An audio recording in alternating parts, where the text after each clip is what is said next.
Marita Barreto mandó a su fiscal adjunto a extorsionar a mi papá. Lo que sí puedo garantizar, señores, que la corrupción en el poder nunca más. Esta es una acusación de extorsión desconocida de Marita Barreto Rivera, a decir de Rodolfo Orellana, hijo.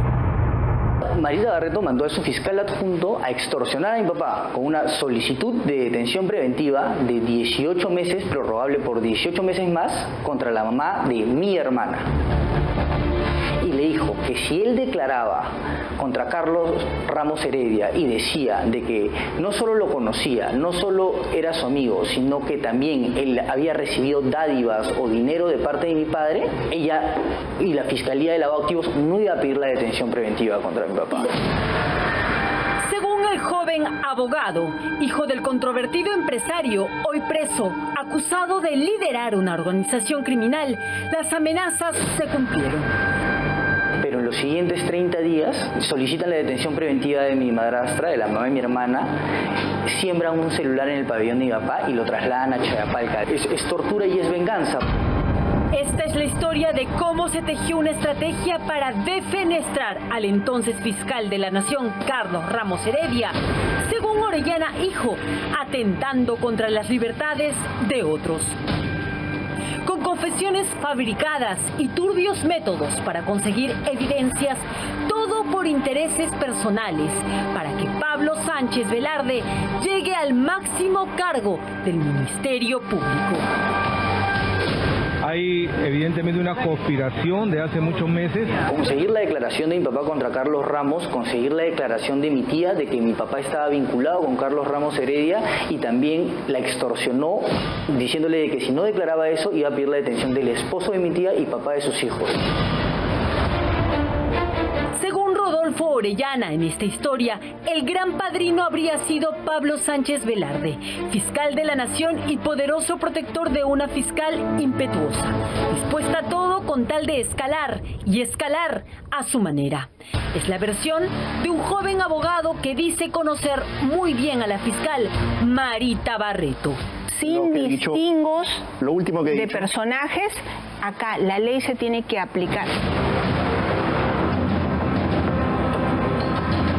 ¿Cuál era el fin de Marita? Si ella ganaba el padrinazgo de Pablo Sánchez y se perennizaba en la fiscalía y lograba retirar a los fiscales superiores, ella iba a poder empezar a extorsionar a los nuevos empresarios. Consecuencia de esas extorsiones y de las dádivas que probablemente ha recibido es que se ha comprado una casa de playa en Asia, al contado. Esta es la ficha registral del lujoso inmueble que compró la fiscal Barreto por solo $60,000 en medio de un condominio opulento en Asia a una pareja de esposos. La noticia no pasó inadvertida al ente del periodista José Briceño, quien denunció el caso en su programa Hora 6 de redes sociales. Soy el periodista que está siendo perseguido por la fiscal Marita Barreto. Está pidiendo 15 años de prisión preventiva contra mi persona. El periodista briceño del diario Expreso cuestionó cómo había hecho la fiscal Marita Barreto para comprarse una casa en una playa exclusiva de Asia, cuando en esos años, entre el 2014 y el 2018, su sueldo como fiscal provincial iba entre 4,000 y 5,000 soles mensuales. También cuestionó el valor del terreno. Hice un trabajo de investigación sobre inconductas funcionales de la doctora Barreto, el cual di a conocer en un espacio que tenía llamado Hora 6. ¿Qué le cuestionaba? ¿De dónde salió el dinero? Si ella ganaba poco, ¿cómo hizo para obtener semejante cantidad de dinero para comprar ese terreno con tan tisonante? Pero esa no fue la única denuncia que hizo Briceño. También reveló lo que dijo Marita Barreto a su empleador, el Ministerio Público, para dictar clases en una universidad en el año 2012. Salud emitió la resolución número 149 el 6 de febrero del 2013 en la que le dijeron que no podían pagarle. Le declararon improcedente porque habían detectado que ella, los días que dijo que estaba enferma, había trabajado para una universidad de Huancayo. Esta es la resolución de Salud. Marita Barreto mintió. Cumpliendo con el protocolo periodístico, Briceño dice que pidió la versión de Barreto con esos documentos y no hubo respuesta. Yo no le tengo miedo a Marita Barreto, soy periodista, no les tengo miedo. Lo que he hecho es un trabajo de investigación basado en documentos emitidos por el propio Estado. Para Orellana y Briceño, la fiscal superior provincial Marita Barreto no tiene escrúpulos cuando se trata de poder. Afirma, hay una lista de traiciones en las que habría derribado personajes con su compulsiva ambición por ascender. Janet Roller, Delia Espinosa, Patricia Benavides, Guido Águila, Sada Goray, a la que le prometió protección y al final la traicionó. La supuesta venganza de Marita Barreto habría comenzado cuando allanaron el estudio Orellana y se rompe la cadena de custodia y hasta se pierden $2,000 del estudio. La falta costó la expulsión a Barreto, quien dicen cobró cuentas. Empieza a armar documentación de casos anteriores de Janet Roller y de Delia Espinosa. Generan un tipo de vinculación con distintos investigados del caso de mi papá y dice de que ellas están confabuladas con el estudio de mi papá, que eran parte de la supuesta organización criminal de mi papá. Con esto ella eleva su informe al fiscal interino Pablo Sánchez y el fiscal interino Pablo Sánchez las excluye de la Fiscalía de Lavado a las dos fiscales superiores, a la doctora Janet Roller y a Delia Espinosa. En su lista negra también estuvo Guido Águila. Según los detractores de Barreto, ella lo ayudó escondiendo actas de un concurso de primeros puestos de colegios estatales. Habían fotos, una imagen de cheque grande.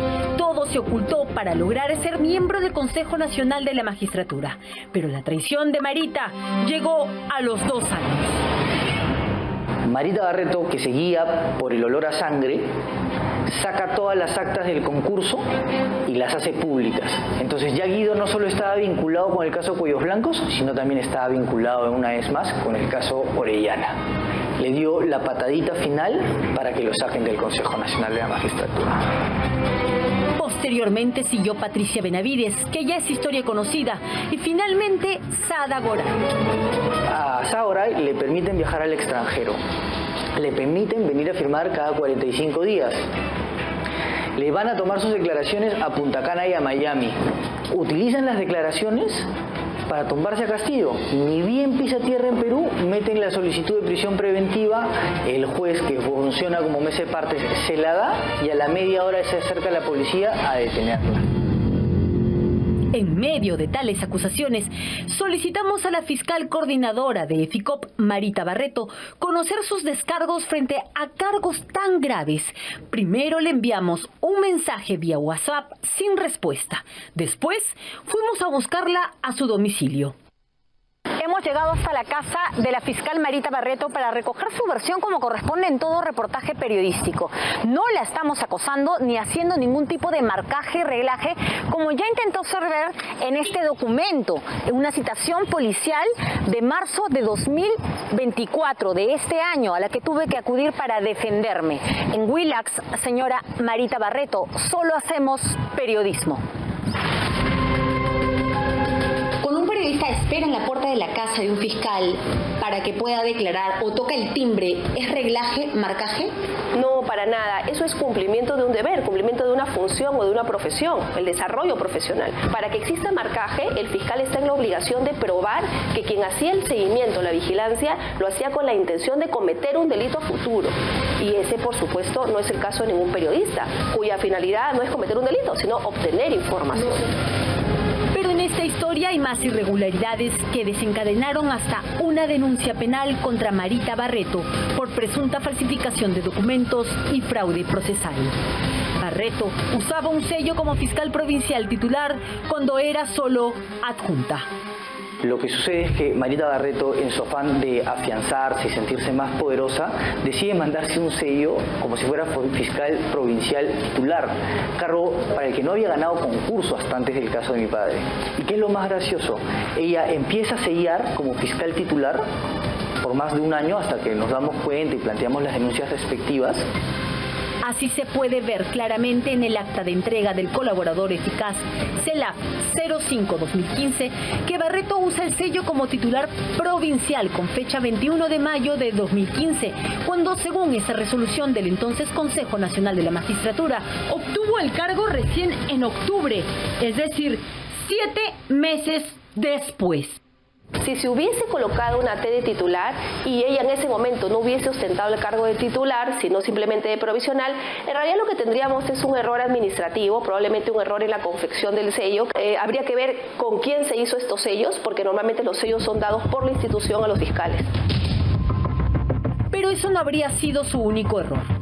La denuncia contiene pruebas grafotécnicas y una apreciación criminalística que concluyen que hay fabricación de evidencias, falsedad de recibos recopilados de fecha 24 de agosto de 2012, donde no se diferencia el número 5 del 2 y además la firma ilegible del señor Guillermo Alarcón. Si el fiscal es consciente de que la prueba es falsa y sabe que el colaborador está aportando documentos falsos, pero pese a eso los valora, ahí sí podríamos hablar, por ejemplo, de un delito de fraude procesal que podría tener una pena hasta 4 años o eventualmente un acto de corrupción que ya podría tener una pena mayor que hasta podría llegar a los 8 años. Pero además, otros 3 recibos no presentan razón social de imprenta. Y lo peor es que mientras unos tienen 6 dígitos, los que sí tienen fecha solo presentan 5. Una tercera imputación terminaría por cuestionar a Barreto. Los Excel presentados por los colaboradores eficaces difieren entre sí con respecto a los montos de pagos efectuados. Así se lee que el colaborador eficaz 012-2014 con fecha 2 de febrero 2015 repartió la cantidad de 14.000 soles. El mismo colaborador en agosto de ese año establece que el pago a los coimputados luego fue de 15.000, lo que puede evidenciar una fabricación de pruebas a conveniencia. Si se hubiese cambiado o se hubiese adulterado alguna prueba, la consecuencia nuevamente recae en el aspirante a colaborador. Si los fiscales conocían, podríamos hablar, por ejemplo, de un presunto acto de corrupción, ¿no? Porque se estaría beneficiando evidentemente de alguna manera al fiscal a cambio pues, de hacer algo que es contrario a sus funciones. ¿Y cuál es la pena? Ahí estamos hablando de una pena que puede llegar hasta los 8 años de cárcel. Marita Barreto lleva 17 años en el Ministerio Público. Es fiscal provincial titular, pero ostenta un cargo de fiscal superior, coordinadora de EFICOP, gracias a que Patricia Benavides la nombró fiscal superior provincial. Hoy es considerada una de las fiscales más poderosas del país. Después de 10 años, Marita Barreto no ha conseguido una condena firme. Es más, del caso de mi papá solo hay 2 detenidos con prisión preventiva, hasta ahorita, que son mi papá y su hermana. Todo el resto de presos preventivos, que han sido más de un centenar, han salido de la cárcel por exceso de carcelería. Esa es Marita Barreto. Una fiscal provincial que aparenta un poder omnívodo, casi sin control, que puede investigar de facto a una fiscal de la nación, que puede incluso vengarse de los periodistas que critican sus actos o resoluciones fiscales. Está el caso del periodista José Briceño en el pasado reciente. Ahora el allanamiento de la casa de Juan Carlos Tafur, de quien ha dicho Barreto, publicó un reportaje en su portal Sudaca para desprestigiarla. Se sintió tocada y pidió el allanamiento de su casa, la incautación de su computadora y los teléfonos de él, de su esposa y de su chofer. Nadie puede meterse con Barreto porque puede terminar barrido. Es así, ahora nosotros seremos el brazo mediático de alguna organización criminal. Nos tenemos que aguantar, nos tenemos que callar, tenemos que no dejar de investigar a una fiscal que está en el ojo de la tormenta, de hacer nuestro trabajo como periodistas, porque ella vive siempre amenazando a la libertad de prensa, ¿no? Karina Aliaga, autora de esta nota que ustedes acaban de ver, ha sido denunciada, ella y otro periodista de esta casa, Johan Klug, por hacerle reglaje.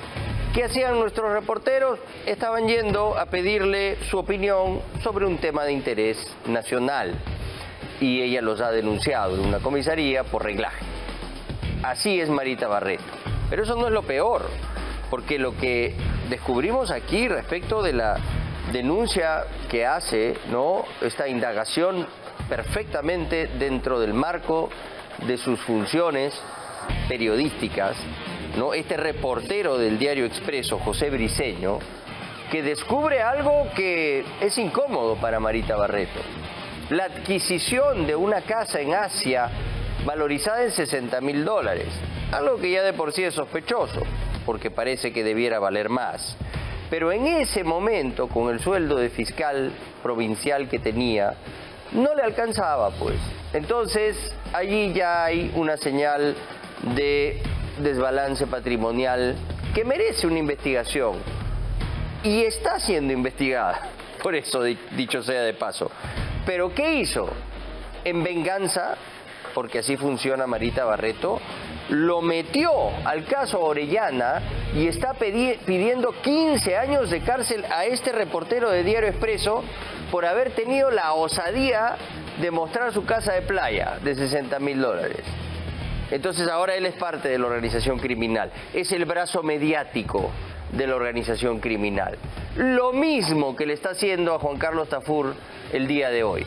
Hemos escuchado las explicaciones de nuestro colega, puede haber tenido errores, deslices, todo lo que quieran, y él mismo los está aceptando. Pero de ahí a que sea parte del brazo mediático de una organización criminal, hay un trecho bastante largo. Le han decomisado 3 computadoras, han allanado su casa, han entrado policías a su casa, se han llevado sus teléfonos. O sea, esto no tiene ningún control, ningún contrapeso. No puede ser que una fiscal como Marita Barreto ande así desatada, amenazando a todo el mundo. Y finalmente esto también tiene una responsabilidad en el Poder Judicial, porque el fiscal puede pedir todo lo que quiera, pero el juez es el que autoriza finalmente estas diligencias, y ahí tiene que haber un control respecto de esta valoración, tiene que haber una ponderación si es que las libertades están siendo afectadas de una manera inaceptable por los pedidos fiscales y se les niega, sobre todo en caso de periodistas, ¿no? Un periodista cualquiera, Juan Carlos Tafur es una persona con una trayectoria muy reconocida.